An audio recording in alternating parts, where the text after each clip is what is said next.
오늘 말씀은 우리 베드로전서 2장 11절 말씀 보겠습니다.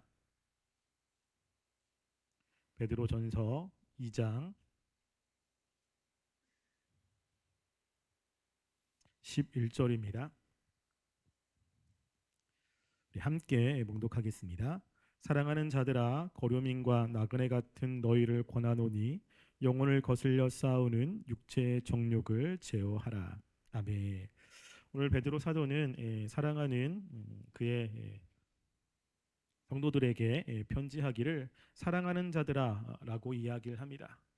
즉 같은 신앙을 가진 사람들에게 친근하게 이야기를 하고 있죠. 베드로는 그 당시에 종교적인 지도자였습니다. 종교적인 지도자들은 같은 신앙을 가진 사람들이 그들의 삶이 하나님의 은혜로 충만해지기를 원하는 마음이 있습니다. 그리고 삶이 어렵고 힘들기보다는 조금 더 편안하고 그리고 행복한 삶을 살기를 원하는 마음이 있습니다. 저도 그렇습니다. 저도 여러분들의 삶이 조금 편안했으면 좋겠고 그리고 힘들고 어려운 그때도 정말로 잘 이겨내는 그런 신자가 되기를 간절히 원합니다. 베드로도 그런 마음인 거죠. 그러면서 이 베드로가 그런 마음을 가지고 지금 권면을 하고 있는 것입니다. 지금 거류민과 나그네 같은 너희를 권하노니라고 이야기를 하는데요. 거류민과 나그네 같은 너희라고 하는 것은 이 정체성입니다. 우리가 하나님의 백성으로서 이 땅에 삶을 살지만 우리는 이 땅의 삶이 나그네의 삶 아니겠습니까?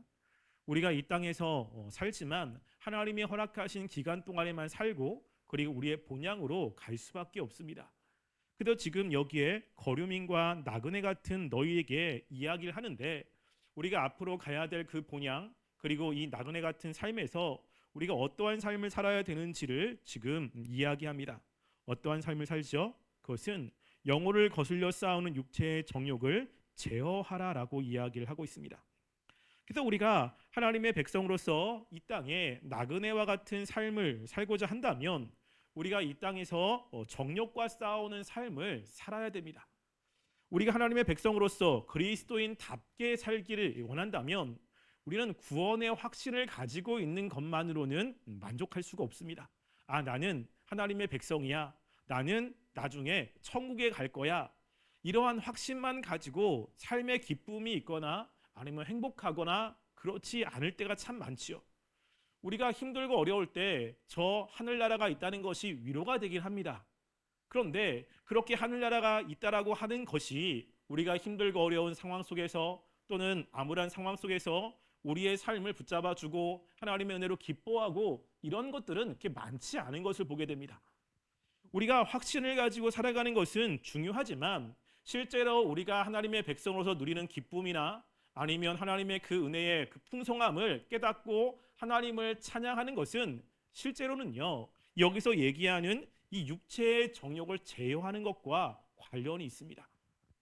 그래서 우리가 이 죄와의 싸움을 잘 싸우고 그리고 승리하는 사람들의 삶이 어렵고 힘들 수도 있지만 그 안에서 하나님이 주시는 은혜라고 하는 것을 경험하게 됩니다. 여러분, 죄는 우리의 삶을 피폐하게 만들지만 은혜는 우리의 삶을 풍요롭게 만들어요. 그래서 죄의 삭은 사망이라고 이야기를 하잖아요.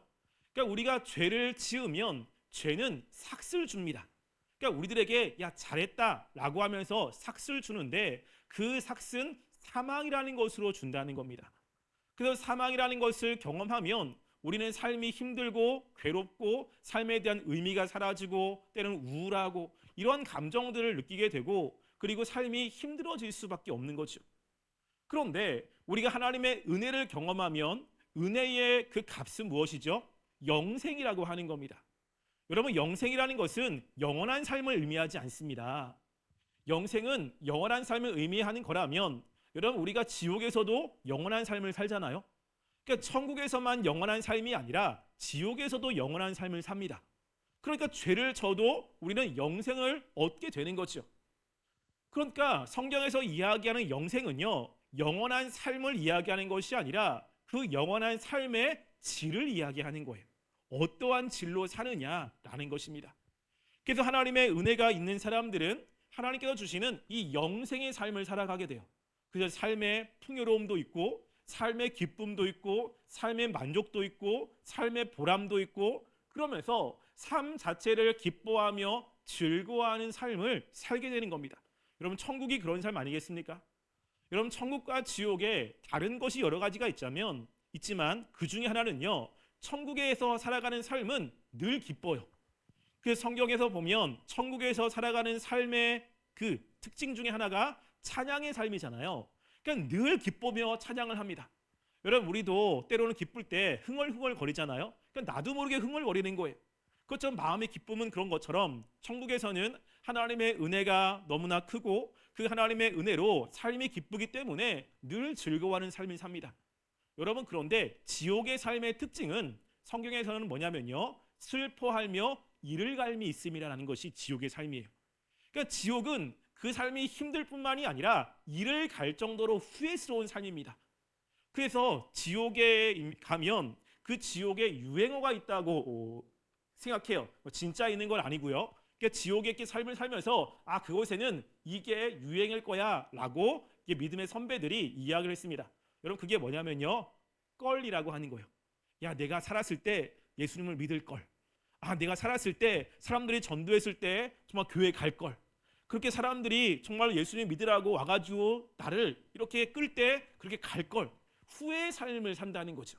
왜냐하면 지옥이 너무 힘들고 괴로우니까 그곳에서 탈피할 수 있는 방법은 없고 그러니까 과거에 자신의 예수님을 믿으면 이 지옥이라는 곳에 안 오잖아요. 그러니까 내가 살았을 때 예수님을 믿었으면 참 좋았겠다라고 하는 이 껄이 지옥의 유행어라고 대부분 생각을 많이 합니다. 그러니까 이 영생이라는 것은 영원한 삶이 아니라 질이라고 하는 거예요. 우리가 마음 가운데 죄가 있으면 우리의 삶의 질은 그렇게 행복하지 않습니다.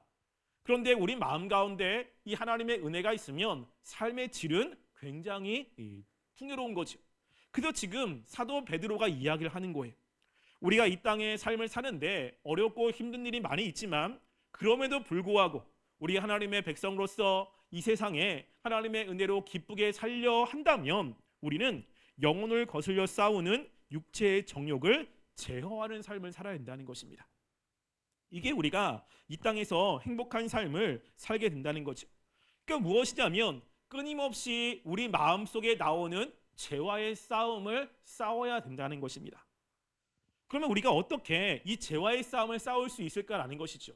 여러분 죄와의 싸움 싸워서 이기고 싶은 마음 있으시죠? 그러니까 죄는 우리들한테 별로 유익을 주지 않기 때문에 나는 죄를 이겨야 돼, 난 죄를 버려야 돼 라는 생각을 다 가지고 있어요.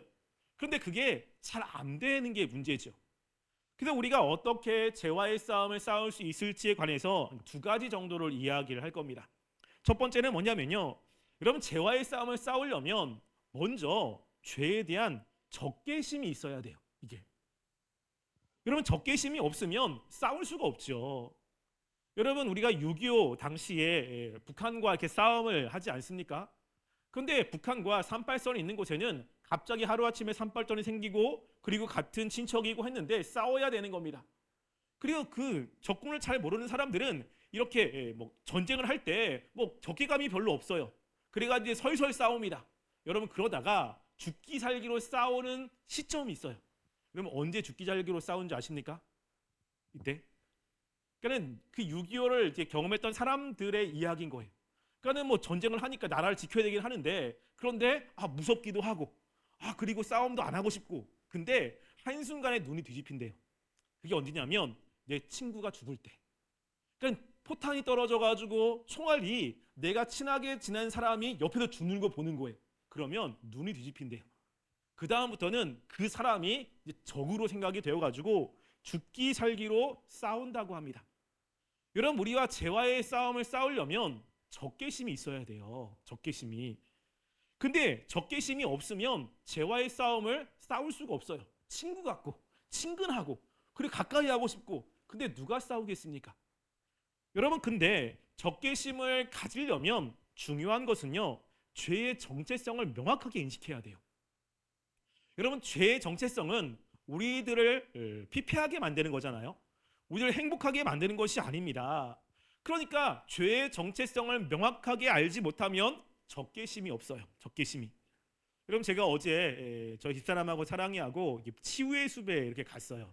치유의 숲에. 그래서 가끔 갑니다. 그래가지고 가가지고 돌도 던지고 그리고 거기 놀이터가 있어서 놀이터 조금 놀기도 하고. 근데 예전에 갔을 때랑 다르게 눈에 띄는 것이 있었어요. 그게 뭐냐면 버섯이요, 버섯. 버섯이 손바닥만한 버섯이 이렇게 있더라고요. 되게 하얀색으로. 그래가지고 군데군데 크게 버섯이 있는 거예요. 그럼 버섯 보면 저 요리하는 사람이기 때문에 궁금하잖아요.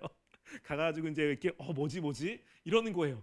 그래, 독버섯일까? 근데 잘 모르겠는 거죠. 그래가지고 핸드폰에 이 네이버 검색 있잖아요, 렌즈 찍으면 이 버섯 이름이 나오잖아요. 그게 뭔가 해서 이렇게 봤어요.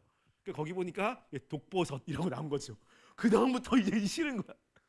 그걸 알기 전에는 되게 먹음직스럽고 예쁘기도 하고, 야, 이걸로 요리하면 무슨 맛일까 뭐 이런 생각도 하다가 갑자기 독버섯이라고 하는 인식이 딱 들면서 이게 싫은 거죠. 혹시 묻었으면 어떡하지? 뭐 이런 걱정이 되는 겁니다. 여러분, 마찬가지예요. 우리가 죄라고 하는 것에 대해서 명확히 모르면 죄의 적개심이 별로 없어요.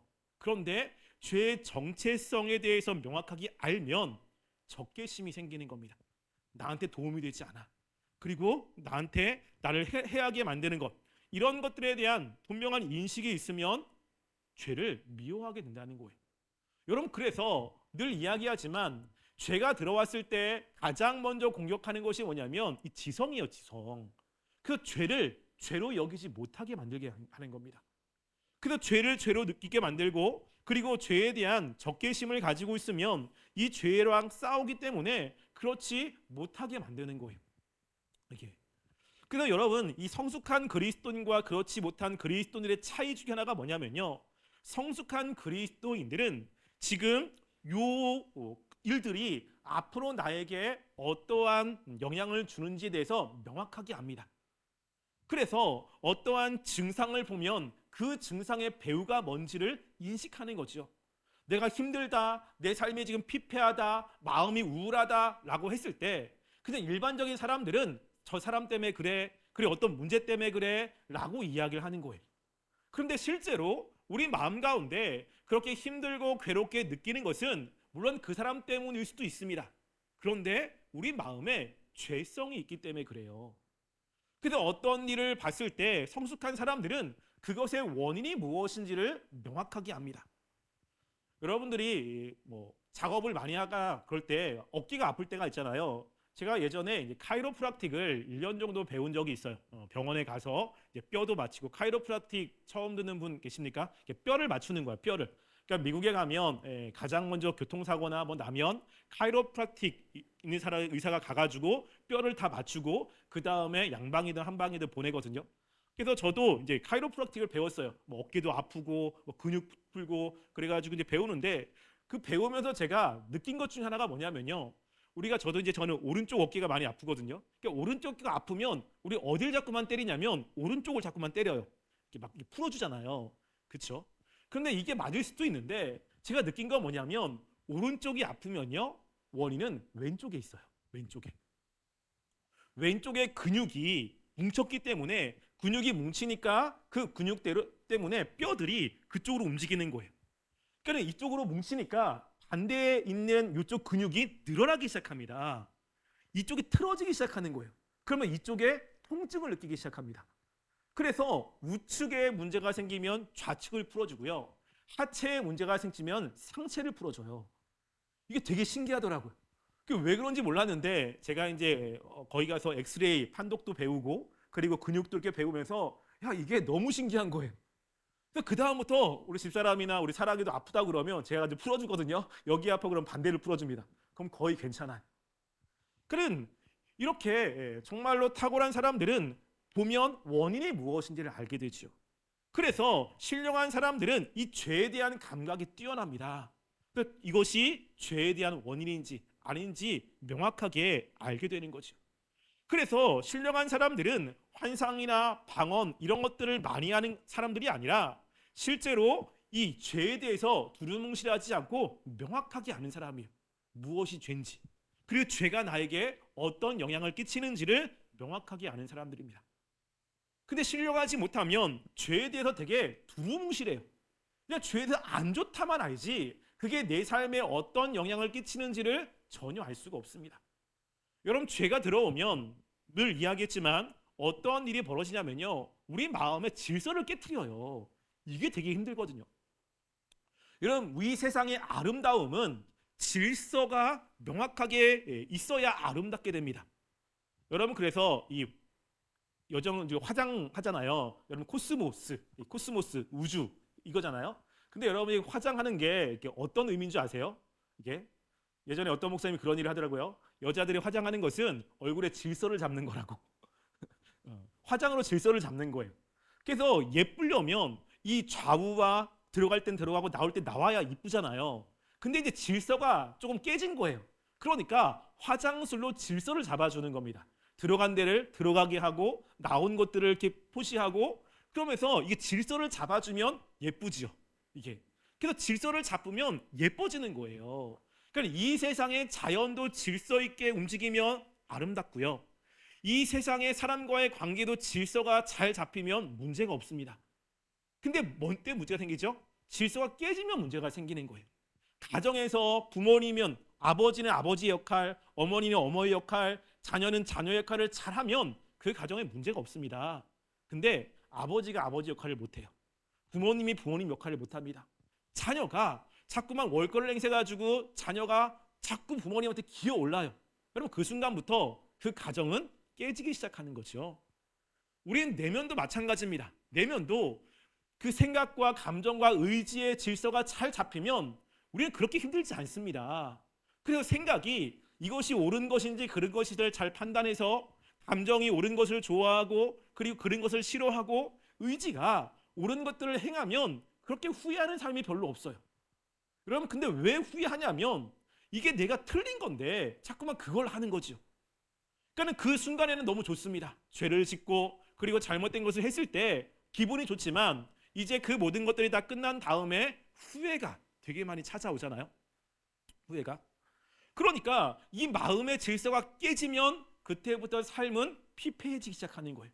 그런데 죄는 하나님이 만든 질서를 깨트리는 겁니다.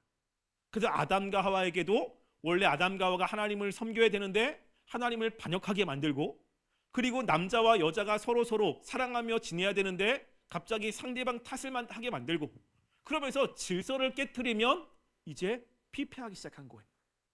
그래서 죄가 마음속에 가득한 사람은 삶의 질서가, 또 사람들에 대한 마음이 많이 깨진 이런 사람들임을 우리는 보게 됩니다. 그러니까 사람 때문에 내가 힘들다고 이야기하지만 실제로 그 마음 가운데 죄가 있으면 여러분들이 힘들어져요. 이 죄가. 그래서 여러분들이 이 죄와의 싸움을 싸우면 기도할 것 중에 하나가 뭐냐면요, 하나님, 내가 죄의 본질을 보게 하소서. 내가 죄를 명확하게 인식할 수 있게 해달라고 기도하셔야 돼요. 그것이 나에게 유익하지 않다라고 하는 생각을 갖게 되면 이제 그때부터 죄와 싸우기 시작하는 겁니다. 그러니까 죄와 싸우지 않은 것은 그 죄가 나에게 유익하지 않다, 나를 힘들게 만들다라고 하는 생각이 별로 없기 때문에 그래요. 여러분, 죄를 지을 때 그런 생각 별로 안 하잖아요. 죄를 지으면 마음이 편하고, 죄를 지으면 기분 좋고, 막 이런 생각들 되게 많지 않습니까? 여러분, 제가 사역을 하기 전에 22살 때 제가 한창 재밌게 했던 취미 중에 하나가 PC방 가는 거였어요. 정말로 PC방 밤새도록 했습니다. 그때 스타크래프트도 많이 하고, 그러니까 너무 재밌는 거예요. 근데 청년부 그때 리더도 하고 찬양인도도 하고 회장도 하고 다 했거든요. 예배 전에 PC방 친구들 가가지고 막 하는 거야. 예배 드려야 되는데 너무 하고 싶은 거죠.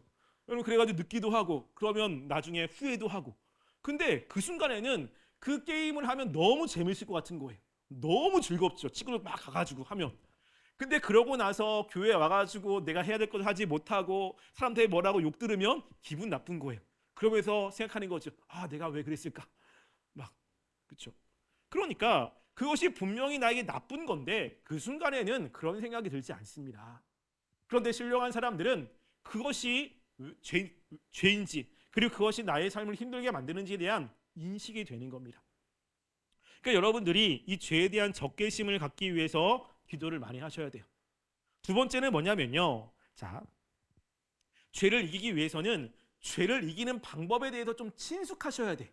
여러분, 이게 여러분 우리가 살아가면서 실패할 때가 참 많습니다. 여러분 싸우려고 죄와 싸우려고 할 때 실패할 때 되게 많잖아요. 그럼 실패하면 되게 마음이 쓰려요. 아, 나 또 실패했어. 왜 나 자꾸만 실패하지? 여러분들이 그 실패한 거에 대해서 되게 힘들어하는 경우가 많습니다. 여러분 근데 그 실패는 굉장히 큰 도움이 돼요. 이런 교훈이 있어요. 여러분 명장은 승리할 때보다 패배를 통해 더 많은 것을 배운다라는 속담이 있습니다. 여러분 명장은 어떤 싸움에서 승리하는 것을 통해서 무엇인가 배우게 하지만 그것보다 더 많이 배우는 것은요, 실패를 통해서 참 많이 배워요. 실패를 통해서. 그래서 실패를 통해서 이 방법은 아니구나, 저 방법은 아니구나 라는 것들을 깨닫게 됩니다. 여러분 우리가 잘 알고 있는 명언 중에 하나가 이 에디슨에 관한 명언 있잖아요. 에디슨이 백열등의 필라멘트를 만들기 위해서 90가지 이상의 재료를 가지고 실험했는데 다 실패한 거예요.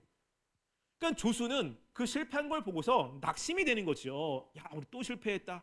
야, 또 안 된다 라고 했을 때 에디슨이 한 굉장히 유명한 말 있잖아요. 그럼 아시죠? 뭐라고 했냐면 우리가 무엇이 실패의 재료인지 90까지는 알게 됐다.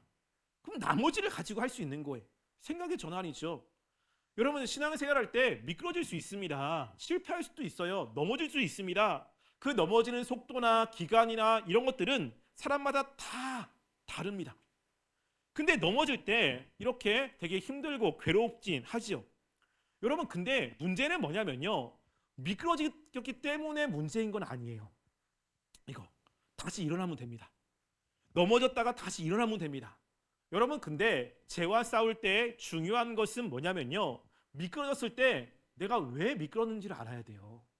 내가 무엇 때문에 미끄러졌는지를 알아야 되는 게 되게 중요한 거예요. 여러분들이 넘어지는 것은 거의 비슷합니다. 그래서 계속 넘어지는 것에 계속 넘어지게 되고 또 그 문제 때문에 계속 쓰러지게 되는 거예요. 여러분 그래서 우리가 그 문제를 바라보면 마음 아픈 거지, 짜증나고 힘듭니다. 이게 자꾸만 왜? 그게 나를 자꾸만 넘어뜨리기 때문에. 여러분 근데 내가 그 넘어뜨리는 것들 무시한다고 해서 내가 안 넘어집니까? 내가 그것을 인식하지 않고 그것을 내가 보지 않는다고 해서 내가 안 넘어집니까? 넘어지게 되거든요. 그러면 우리가 내가 넘어지는 것들을 좀 잘 인식할 필요가 있어요. 잘 인식할 필요. 그래서 그 넘어지는 것이 어떻게 내가 넘어지는지 이것을 명확하게 좀 분석을 해야 됩니다. 여러분 누구나 다 자신의 약점이 드러나는 것은 그렇게 좋은 건 아니에요. 여러분 저도 그렇습니다. 저도 설교자잖아요. 근데 저에게도 약점이 있거든요. 약점이 있었어요. 지금은 많이 보완하는데 예전에 제가 설교를 할 때 저는 설교도 말씀 준비하고 설교를 청년부를 하는데 저희 집사람이 이제 청년부 예배 때 듣고 나서 집에 가면서 저한테 그러는 거예요. 뭐라고 하냐면 자기야, 자기는 설교를 다 잘하긴 하는데 무슨 말인지 잘 못 알아듣겠어. 이런 얘기를 하는 거예요. 내용도 다 좋은데 이게 전달력이 좀 그렇다고 이런 얘기를 들은 거예요. 여러분 그 얘기를 들은 제 마음이 어땠을까요? 여러분 설교자들에게는 설교에 대한 이런 안 좋은 이야기가 나오면 정말 쓰리거든요. 그것도 가장 옆에서 나를 보좌해야 되는 그 아내가, 우리 아내도 총신대에 나왔으니까 그 얘기하니까 와 이건 진짜 너무 싫은 거예요. 그리고 너무 마음이 힘들더라고. 그래서 막 마음 속에서 미운 마음, 싫은 마음 이게 막 드는 거예요. 아니 은혜 받는 청년들도 있는데 뭐 그것 때문에 변화되는 사람도 있는데 뭐 어떻다고 막 그러는 거예요. 근데 한편으로는 그런 생각이 들면서 또 어떤 생각이 드느냐면요, 저를 잘 아는 사람이잖아요. 그리고 제가 잘 됐으면 마음이 누구보다 큰 사람이잖아요. 근데 저한테 그렇게 얘기해 주는 거예요. 이게. 근데 내가 그런 것들을 무시할 수 있습니다. 나 몰라 그냥 내 맘대로 할 거라고 할 수 있는데 내가 인정하던 인정하지 않던 어떤 사람은 똑같이 느낀다는 거죠. 어떤 사람은. 이게 단지 그렇게 느끼면서 불구하고 청년들은 얘기하지 않잖아요. 여러분 제가 설교하는 거에서 목사님 설교는 이런 것을 좀 이상합니다. 와가지고 저한테 이야기하는 사람 없죠? 거의 없다고요. 그냥 넘어가는 거야. 그냥 싫어도 그냥 넘어가고 좀 마음에 안 들어도 넘어가고 그냥 넘어가죠. 누구도 얘기하지 않아요. 근데 누군가는 그것 때문에 마음 상하고 누군가는 자꾸만 마음에 꺼리낌이 있는 사람들이 있는 겁니다. 그 생각이 드는 거예요. 내가 그냥 넘어갈 수 있는 문제가 아니구나. 우리 집사람이 그렇게 느꼈다면 또 다른 사람도 그렇게 느낄 수가 있는 거죠. 여러분, 그래서 제가 정말로 싫은데 그 제 약점과 직면하기로 했습니다. 그래가지고 그거를 인정하고요. 그리고 나서 제가 했던 게 뭐냐면 잘 못 알아듣겠다고 하니까 발음 연습을 하기 시작했어요. 집에서 로마인 이야기 그 열 몇 권짜리를 집에서 앉아가지고 읽기 시작했습니다. 우리 사람 이제 설거지 하면 자 들어봐. 그러고 제가 앉아가지고 1시간 동안 읽는 거예요. 와, 너무 힘들더라고요. 너무 속도도 왔다 갔다 거리시오. 그리고 억양도 그렇지요. 막 너무너무 힘든 거예요. 그럼 제가 그거를 거의 1년 가까이를 했습니다. 그러고 났더니 발음이 좀 명확해지는 것들을 경험하게 돼요. 여러분, 제 발음 좀 명확하지 않습니까? 아니면 카톡으로 알려주세요. 예. 그랬어요. 그때부터 제가 발음에 대한 신경을 되게 많이 썼습니다. 물론 지금도 많이 설교를 많이 하고 그러면 꼬이기도 하고, 그리고 자꾸만 말이 쓰다 보니까 혀도 풀리고 그러긴 하거든요. 그런데 그때부터 전달이나 이런 것들이 조금 명확해지고, 그리고 문장도 본문이 아니라 단문으로 해서 좀 전달력이 조금씩 좋아지는 것들을 저도 느끼고, 그리고 피드백도 그렇게 많이 받아요. 여러분, 우리의 단점이나 넘어지는 것들은 싫은 거지요. 직면하고 싶지 않습니다. 근데 그것 때문에 내가 힘들어져요. 그것 때문에 내가 자꾸만 미끄러지고, 그것 때문에 내가 자꾸만 힘들어지는 것이기 때문에 그것을 극복해야 되는 거죠. 그러면 뭔지를 인식해야 됩니다. 뭔지를. 그리고 그것을 자꾸만 이기려고 노력하고 애쓰는 것이 필요한 겁니다. 여러분, 마귀가 제일 좋아하는 사람은 뭐냐면요. 제일 좋아하는 사람은 그 넘어지는 분명한 이유가 있는데 그 넘어지는 이유를 모르는 사람들을 굉장히 좋아합니다. 왜냐하면 그것만 건들면 늘 넘어지는 거예요. 그리고 그것에 대해서 경각심이 없는 사람 되게 좋아하죠. 그래서 넘어지는 것들 때문에 계속 신앙생활이 미끄러집니다. 여러분, 그거 직면하셔야 돼요. 이기는 거 쉽진 않지만 그래도 우리가 그것들을 보고 내가 어느 순간에 마음이 바뀌는지, 어느 순간에 내가 자꾸만 넘어지는지. 여러분, 넘어져도 괜찮습니다. 그런데 일어나기만 하면 되는 거예요. 그럼 성경 말씀에 보면요, 의인은 7번 넘어져도 8번 일어납니다. 여러분, 의인은 안 넘어지는 사람이 아니에요. 넘어진다고요. 왜? 우리는 유한하기 때문에 죄에 넘어지고 마귀의 유혹에 넘어지고 자꾸만 넘어져서 힘들고 괴로운 것들이 있습니다. 그런데 하나님의 은혜로 또다시 일어나는 거예요. 7번 넘어지면 또 8번째 일어나면 됩니다.